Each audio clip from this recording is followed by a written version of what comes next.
അതാ ഈ കേന്ദ്രത്തിലുള്ള മുടി മറ്റുള്ളയാളുടെ സ്വന്തം മുടിയൊക്കെ വിളക്കത്ത് കത്തിച്ചപ്പോൾ പൂ എന്ന് കത്തിപ്പോയപ്പോൾ ഈ മുടി കത്തുന്നില്ല, നബിതങ്ങളുടെ മുടി കത്തുന്നില്ല.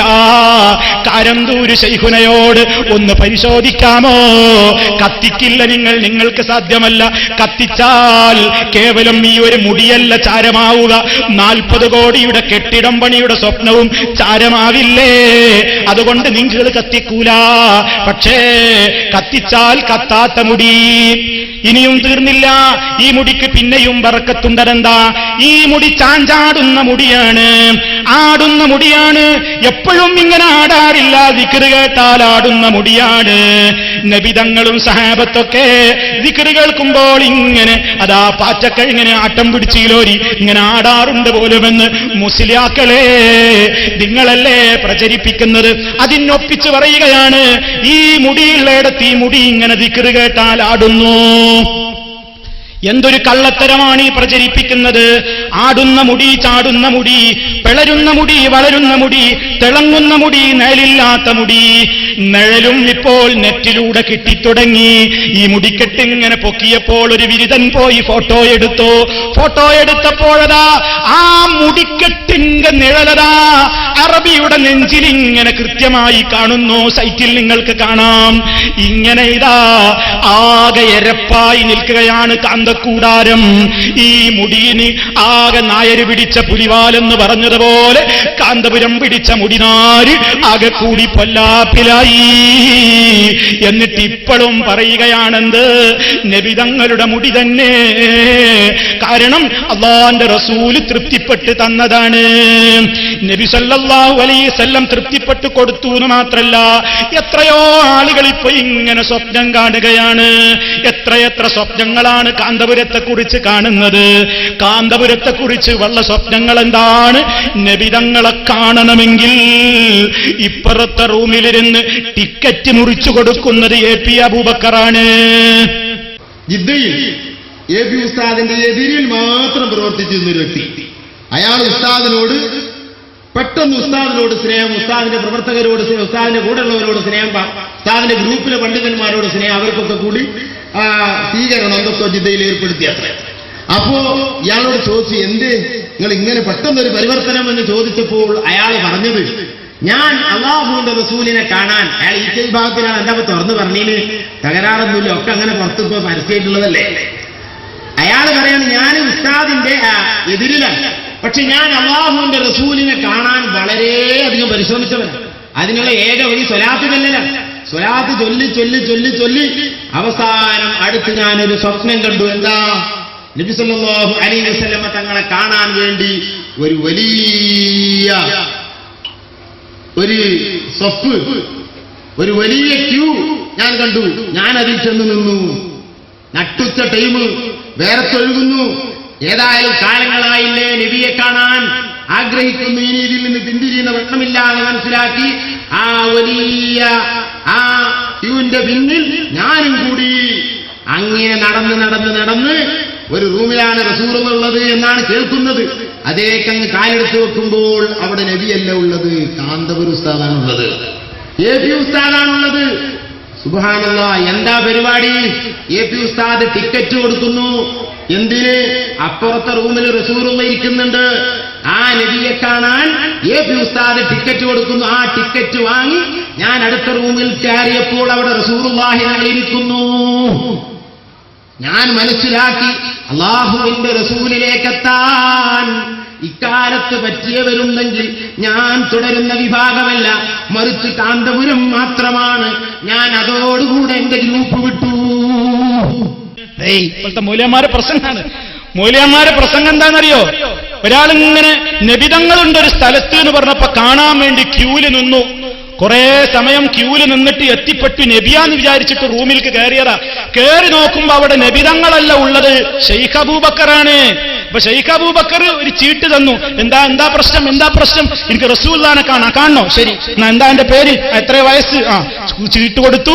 അങ്ങനെ നബിതങ്ങളെ കാണണമെങ്കിൽ ഈ അബൂബക്കറിന്റെ ചീട്ട് വേണമെന്നാ മൗലവിമാര് പ്രസംഗിക്കുന്നത്. ആലോചിച്ചു നോക്കണം എവിടേക്കെത്തി. അതും കേട്ട് തൊള്ള പൊളിച്ചിരിക്കാൻ കുറെ ആ കൗമ്. അതുകൊണ്ടും തീർന്നിട്ടില്ല. അതുകൊണ്ടും തീർന്നില്ല പോരിശ. ഒരിക്കലതാ ഒരാൾ സ്വപ്നം കാണുകയാണ്. സ്വപ്നം കാണുമ്പോൾ നബി തങ്ങൾ ഒരു ഹദീസ് ഇങ്ങനെ ഓതുന്നുണ്ട്. എന്താ നബി തങ്ങൾ പറയുന്ന ഹദീസ്? അബൂബക്കർ സിദ്ദീഖ് റളിയല്ലാഹു അൻഹുവിന്റെ പോരിശയാണ് പറയുന്നത്. അപ്പൊ ഈ സ്വപ്നം കാണുന്ന മുസ്ലിയാർ ഇങ്ങനെ ആലോചിച്ചു അത്രേ, എന്താണിപ്പോ അബൂബക്കർ സിദ്ദീഖിനെ കുറിച്ച് ഇങ്ങനെ പറയുന്നതിൽ ഇപ്പൊ എന്താ കാര്യം? അപ്പോഴാണ് മൂപ്പർക്ക് മനസ്സിലായത് ഇത് AP അബൂബക്കറാണ്. ഇത് മഹാനായ സിദ്ദീഖുൽ അക്ബർ റളിയല്ലാഹു അൻഹുവിനെ കുറിച്ചല്ല, AP അബൂബക്കർ എന്ന ഒരു അബൂബക്കറുണ്ട്. ആ അബൂബക്കറിനെ കുറിച്ച് നിങ്ങൾ തെറ്റായ വിചാരമൊന്നും വിചാരിക്കാൻ പാടില്ല എന്ന് നബി തങ്ങൾ എന്നോട് നേരിട്ട് പറഞ്ഞു. ഒരു കള്ളന്റെ പ്രസംഗ. വെറുപ്പല്ല, ഒരു ചെറിയൊരു അഭിപ്രായം ഉസ്താദിന്റെ വിഷയത്തിൽ, ഉസ്താദിന്റെ അഭിപ്രായത്തിന് എതിരിൽ ഒരു ചെറിയ അഭിപ്രായമുള്ള ഒരു വലിയ പണ്ഡിതൻ, ഒരു വലിയ മനുഷ്യൻ, ആ മനുഷ്യൻ എന്നോട് പറഞ്ഞു, ഉസ്താദിനോടൊന്നും എതിർപ്പല്ല, ചെറിയ അകൽച്ച വന്നുപോയ ഒരാൾ, അയാൾ ഉസ്താദിന്റെ ഒരു ചെറിയ ശിഷ്യനുമാണ്. അയാൾ എന്നോട് പറയാണ്, ഞാൻ അല്ലാഹുവിന്റെ റസൂലിനെ സ്വപ്നത്തിൽ കണ്ടു. സ്വപ്നത്തിൽ കണ്ടപ്പോൾ റസൂലുള്ളാഹി തങ്ങൾ എന്നോട് ഒരു ഹദീസ് ഓതി. ഏതാണ് ഹദീസ്? മാ ഫളല അബൂബക്കർ അലൈക്കും ബികസീരി സ്വലാത്തി വലാ സിയാം വലാകിൻ ബിഅംദിൻ വഖറ ഫീ ഖൽബിഹി ഔ ഉഖിറ ഫീ ഖൽബിഹി. അല്ലാഹുവിന്റെ റസൂല് പറയുന്നു, അബൂബക്കർ സിദ്ദീഖ് റളിയല്ലാഹുവിനെ പറ്റി പറഞ്ഞ വാക്കാണ്. പക്ഷേ ആ വാക്ക് ഈ പണ്ഡിതനോട് ഒരിക്കലും തന്നെ ഉദ്ധരിക്കേണ്ട ആവശ്യമില്ല. അല്ലാഹുവിന്റെ റസൂലിന്റെ വാക്ക്, വിശുദ്ധ ഖുർആനിന്റെ വാക്കൊക്കെ ജാമിയാണ്, എല്ലാ വിഷയവും ഉൾക്കൊള്ളുന്നതാണ്.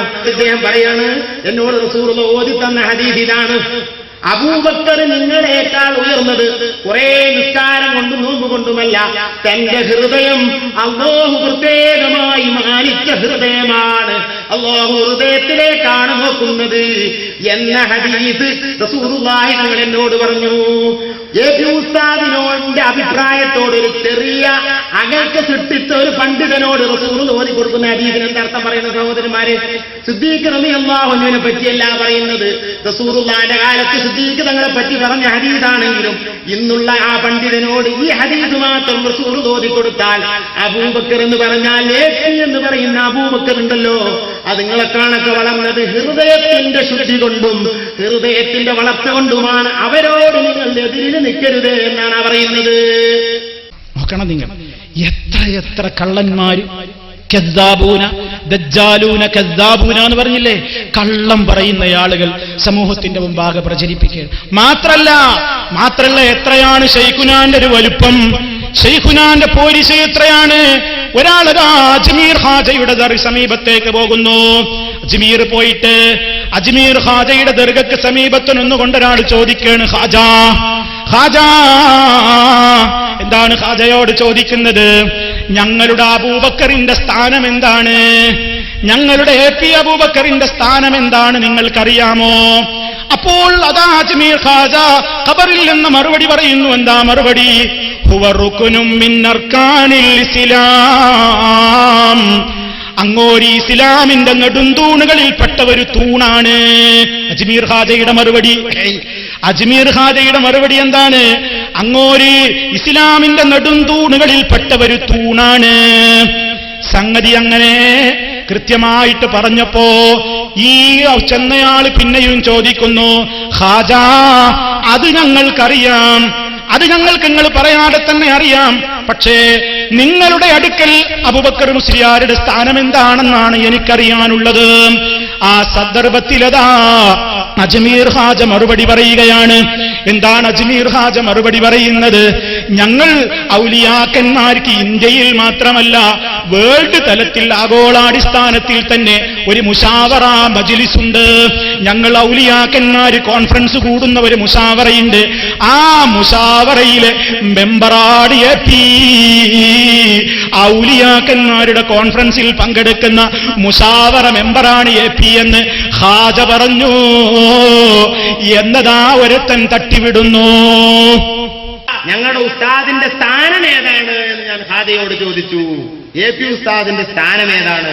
അപ്പൊ ഖാജ പറഞ്ഞു റുക്നും മിൻ അർക്കാനിൽ ഇസ്ലാം, ഇസ്ലാമിന്റെ ഒരു നെടും തൂണാണെന്ന് എന്നോട് പറഞ്ഞു. അപ്പൊ ഞാൻ ഖാജയോട് പറഞ്ഞു, ഇസ്ലാമിന്റെ തൂണാണെന്നത് ഞങ്ങൾക്ക് തന്നെ അറിയാം, അതല്ല ഞാൻ ചോദിക്കുന്നത്. ഔലിയാക്കളുടെ കൂട്ടത്തിൽ, ഔലിയാക്കളുടെ വിഭാഗത്തിൽ ഞങ്ങളുടെ ഉസ്താദിന് വല്ല സ്ഥാനവുമുണ്ടോ എന്നാണ് ഞാൻ ചോദിക്കുന്നത്.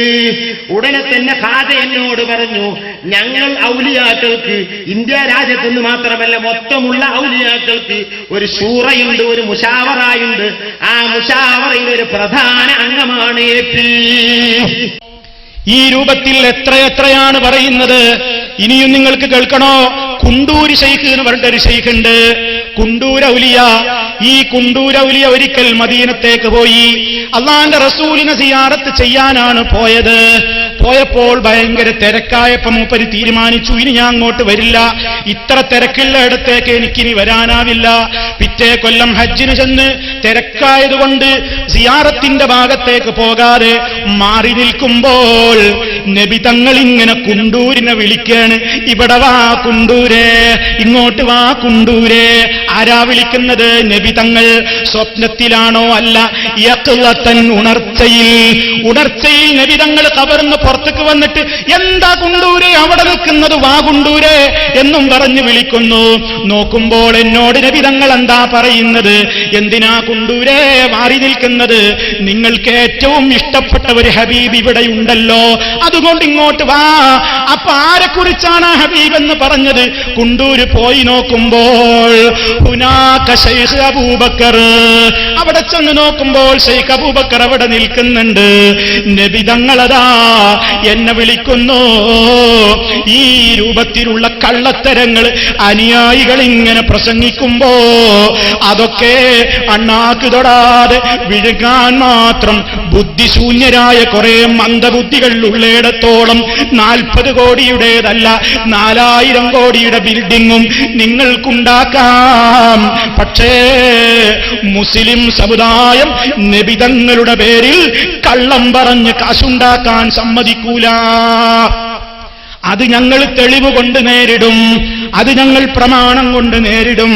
അതുകൊണ്ട് പ്രിയപ്പെട്ടവരെ, നബി സല്ലല്ലാഹു അലൈഹി വസല്ലമിനെ സംബന്ധിച്ചുള്ള ഈ രൂപത്തിലുള്ള അബദ്ധങ്ങളായ ധാരണകൾ ഈ സമൂഹത്തിന്റെ മുമ്പിലേക്ക് പ്രചരിപ്പിച്ചുകൊണ്ട് അല്ലാഹുവിന്റെ റസൂൽ സല്ലല്ലാഹു അലൈഹി വസല്ലമിന്റെ പേരിൽ കള്ളം പ്രചരിപ്പിക്കുന്ന ഈ കക്ഷികളുടെ അബദ്ധത്തിൽ ചെന്ന് ചാടാതിരിക്കാനാണ് ഈ കാര്യങ്ങളൊക്കെ ഈ സമുദായത്തിന്റെ മുമ്പിൽ വിളിച്ചു പറയേണ്ടി വരുന്നത്. അപ്പോ നബി തങ്ങളുടെ മുടിയുടെ പോരിശൈനി ആരും പറഞ്ഞു വരണ്ട, ഞങ്ങളാരും പഠിപ്പിക്കണ്ട, ഞങ്ങൾക്കതൊക്കെ ബോധ്യമാണ്. പക്ഷെ നിങ്ങളുടെ കയ്യിൽ ആ സാധനമില്ല, അതുണ്ട് എന്നാണ് തെളിയിക്കേണ്ടത്. ശരിയായ സനദിലൂടെ അങ്ങോട്ട് തെളിയിക്കണം. എന്താ, ആർക്കാ കിട്ടിയത്? കിട്ടിയ ആളെ പരിശോധിച്ചാൽ തന്നെ പോരെ, കിട്ടിയ ആളെ പരിശോധിച്ചാൽ തന്നെ പോരെ.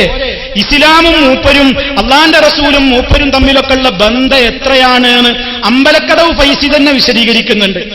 കാരണം എന്റെ പ്രിയപ്പെട്ടവരെ, അദ്ദേഹം ഒരു പണ്ഡിതനല്ല, പണ്ഡിത വേഷധാരിയാ. ഇത് വെറുതെ പറയുന്നതല്ല, അനുഭവത്തിന്റെ വെളിച്ചത്തിൽ പറയുന്നതാ. ഇദ്ദേഹത്തിന്റെ ചരിത്രം പരിശോധിച്ചാൽ ഇദ്ദേഹം അള്ളാഹുവിന്റെ ദീനിൽ ഹുർമത്ത് കൽപ്പിക്കപ്പെടേണ്ട എന്തൊക്കെയുണ്ടോ അതൊക്കെ വിറ്റ് കാശാക്കിയ മനുഷ്യനാണ്. സ്വലാത്ത് വിറ്റ് കാശാക്കിയ മനുഷ്യനാണ്. യതീമക്കളെ വിറ്റ് കാശാക്കിയ മനുഷ്യനാണ്. അള്ളാഹുവിന്റെ പള്ളികൾ വിറ്റ് കാശാക്കിയ മനുഷ്യനാണ്. ആദരണീയരായ അഷ്റഫുൽ ഹൽഖ് മുഹമ്മദ് മുസ്തഫ സ്വല്ലല്ലാഹു അലൈഹി വസല്ലം തങ്ങളുടെ മുടിയോടുള്ള ബഹുമാനം പോലും ചൂഷണം ചെയ്തുകൊണ്ട് തന്റെ മുടി കാരന്തൂരിൽ വർക്കസിൽ വെച്ചുകൊണ്ട് ഇത് റസൂലുള്ളാഹിന്റെ മുടിയാണെന്ന് പറഞ്ഞുകൊണ്ട് അത് മുക്കി വെള്ളം കൊടുക്കുന്ന ഏറ്റവും വലിയ നീചമായ ഹീനമായ കൃത്യം ചെയ്തുകൊണ്ടിരിക്കുന്ന മനുഷ്യനാണ് സാക്ഷാൽ കാന്തപുരം അബൂബക്കർ മുസ്ലിയാർ. വളരെ മോശമാണ് അദ്ദേഹത്തിന്റെ പ്രവർത്തന രീതികൾ. അള്ളാന്റെ റസൂലും ഇസ്ലാം ദീനൊക്കെ തമ്മിൽ, ഈ കാന്തപുരവും തമ്മിലുള്ള ബന്ധം എത്രയാണ്? നമ്മളല്ല, ഞങ്ങൾ ഒന്നാണെന്ന് നിങ്ങളിങ്ങനെ നാഴികക്ക് 40 വട്ടം പറയുന്ന കക്ഷികൾ തന്നെ ഇതൊക്കെ പറഞ്ഞിട്ടുണ്ട്, ഇപ്പോഴും പറയുന്നുമുണ്ട്. അതുകൊണ്ട് എല്ലാവർക്കും ബോധ്യമാണ്, മുസ്ലിമീങ്ങൾക്കെല്ലാം ബോധ്യമാണ്, നിങ്ങളുടെ കയ്യിലുള്ള മുടി അഷ്റഫുൽ ഖൽഖ് സല്ലല്ലാഹു അലൈഹി വസല്ലമിന്റേതല്ല. നിങ്ങൾ ചൂഷണം നടത്താൻ തയ്യാറാവുകയാണ്. അതുകൊണ്ട് പ്രിയപ്പെട്ടവരെ, നബി സല്ലല്ലാഹു അലൈഹി വസല്ലം പഠിപ്പിച്ചിട്ടില്ലാത്ത എന്ത് അവിടുത്തെ പേരിൽ, അത് മുടിയുടെ പേരിൽ പറഞ്ഞാലും തിരുശേഷിപ്പുകളുടെ പേരിൽ പറഞ്ഞാലും അതിനൊക്കെ ബാധകമാണ്. ഫൽയതബവ്വ മഖ്അദഹു മിനന്നാർ, നരകത്തിൽ അവന്റെ ഇരിപ്പിടം അവൻ സ്ഥാപിച്ചുകൊള്ളട്ടെ.